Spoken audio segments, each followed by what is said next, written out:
Good morning student. आज हम पढ़ेंगे कक्षा 8 हिंदी की पाठ्य पुस्तक वसंत का पाठ 9 कबीर की साखियाँ। चलिए शुरू करते हैं। जाति ना पूछो साध की, पूछ लीजिए ज्ञान, मोल करो तलवार का, पड़ा रहन दो बयान।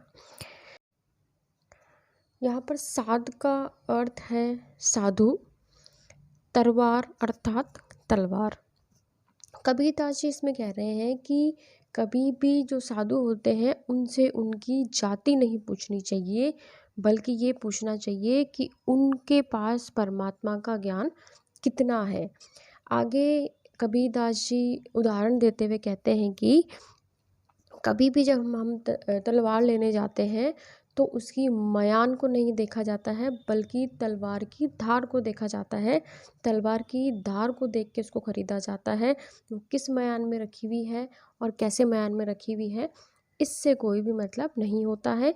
उसी प्रकार वो कहते हैं कि कोई भी जो साधु होता है उससे ये नहीं पूछा जाता कि वो किस जाति से है, बल्कि यह पूछा जाता है कि उसको परमात्मा का ज्ञान कितना है। चलिए देखते हैं दूसरा पद। आवत गारी एक है, उल्टत होई अनेक, कह कबीर नहीं उल्ट ये, वही एक की एक। यहाँ पर गारी का अर्थ है गाली, उल्टत यानी कि पलटकर, आवत यानी कि आती है। कबीरदास जी इसमें क्या कह रहे हैं कि यदि कोई हमें गाली देता है तो हम क्या करते हैं, उसको उलटकर फिर से गालियां दे देते हैं। उससे क्या होता है, गालियों की संख्या बढ़ती जाती है। अगर हम ऐसा ना करके हम ऐसा करें कि गाली का उत्तर ना देके हम मौन रहें, तो गाली वो एक ही रहेगी, वो गाली आगे नहीं बढ़ेगी, अनेक नहीं होगी।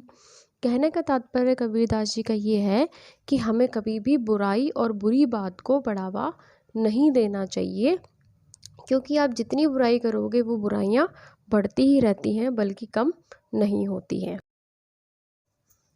चलिए देखते हैं पद तीसरा। माला तो कर में फिरे, जीबी फिरे मुख माही, मनवा तो दहु दिसी फिरे, यह तो सुमिरन नाही। यहाँ पर कर का अर्थ है हाथ, जीबी अर्थात जीभ, मनवा का अर्थ मन, सुमिरन करना यानी कि स्मरण करना, याद करना, दहु यानी कि दशों दिशाओं में, दिशी यानी कि दिशा।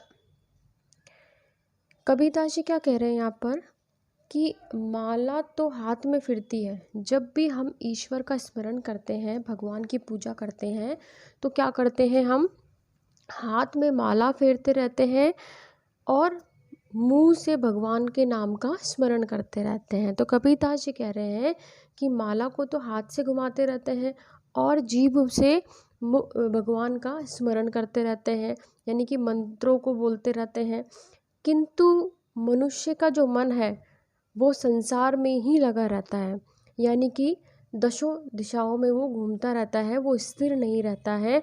हम कहने को तो ईश्वर का भजन करते हैं, लेकिन होता क्या है, हमारा मन बहुत चंचल होता है, वो कभी भी भगवान में नहीं लगता है और कभी भी एक स्थान पर रहकर मन जो है वो हमारा स्थिर नहीं रहता है, बल्कि चारों दिशाओं में वो घूमता रहता है।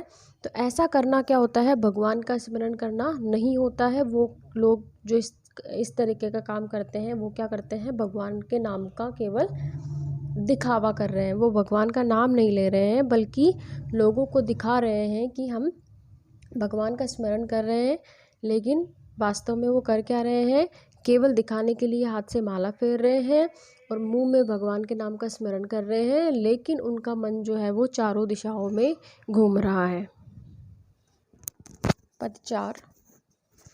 कबीर घास ना निंदिए, जो पाऊ तली होए, उड़ी पड़े जब आँखी में, खरी दुहेली होए। निंदिए का अर्थ है यहाँ पर निंदा करना, पाँव अर्थात पैर, तली नीचे, आँखी का मतलब है आँख, खरी मतलब बहुत, दुहेली का मतलब पीड़ा होना। कबीरदास जी इसमें कह रहे हैं कि हमें घास की कभी भी निंदा नहीं करनी चाहिए, जो कि सदा हमारे पैरों के नीचे दबी रहती है। यानी कि हमें घास को कभी भी छोटा नहीं समझना चाहिए। कहने का भाव यहाँ पर कबीरदास जी का क्या है कि हमें कभी भी किसी गरीब या कमज़ोर इंसान जो होता है उसकी निंदा नहीं करनी चाहिए, उसको हमें छोटा नहीं समझना चाहिए। क्योंकि होता क्या है, जब कभी भी घास का तिनका उड़कर आँख में पड़ जाता है तो उससे भी हमें बहुत ज़्यादा पीड़ा हो जाती है, उससे भी हमें बहुत ज़्यादा कष्ट हो जाता है। इसी प्रकार कहते हैं कि यदि कोई गरीब इंसान, कमज़ोर व्यक्ति जब जागृत हो जाता है तो वो क्या करता है, स्वयं को कष्ट देने वाले लोगों को उससे भी अधिक कष्ट दे सकता है। यहाँ पर ये कहना चाह रहे हैं वो घास का मतलब यहाँ पर कबीरदास जी से है कमज़ोर जो व्यक्ति होते हैं या जो गरीब व्यक्ति होते हैं, तो उन लोगों को हमें कभी भी परेशान नहीं करना चाहिए, उन लोगों को हमें कभी भी कष्ट नहीं देना चाहिए। क्योंकि कई बार क्या होता है कि हम इनको कष्ट देते हैं, लेकिन अगर जब वो जागृत हो जाते हैं तो वो क्या कर सकते हैं, वो हमको उससे भी अधिक कष्ट दे सकते हैं।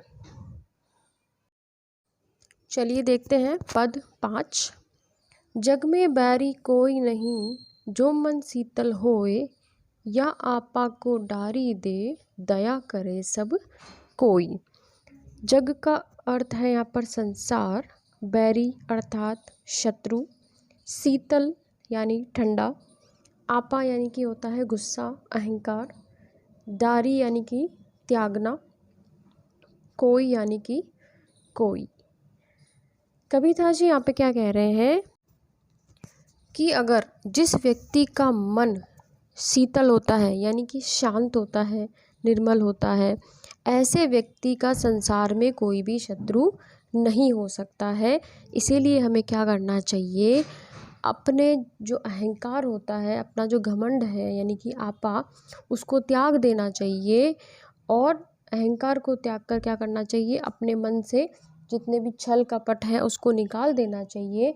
क्योंकि ऐसा मनुष्य जिसके मन में अहंकार नहीं है, छल कपट नहीं है, उसका संसार में कोई शत्रु भी नहीं होता है और उसका हृदय कैसा हो जाता है, पवित्र हो जाता है, उसका मन शांत हो जाता है और वो क्या करने लगता है, दूसरों के प्रति दया भाव रखने लगता है। यानी कि वो दूसरों को प्यार की दृष्टि से देखने लगता है, दया की दृष्टि से देखने लगता है और संसार में कोई भी उसका शत्रु नहीं रहता है। स्टूडेंट्स, यहाँ पर कक्षा 8 का पाठ 9 कबीर की साखियाँ समाप्त होता है। अगर आपको पसंद आता है तो please like, share and subscribe. Thank you.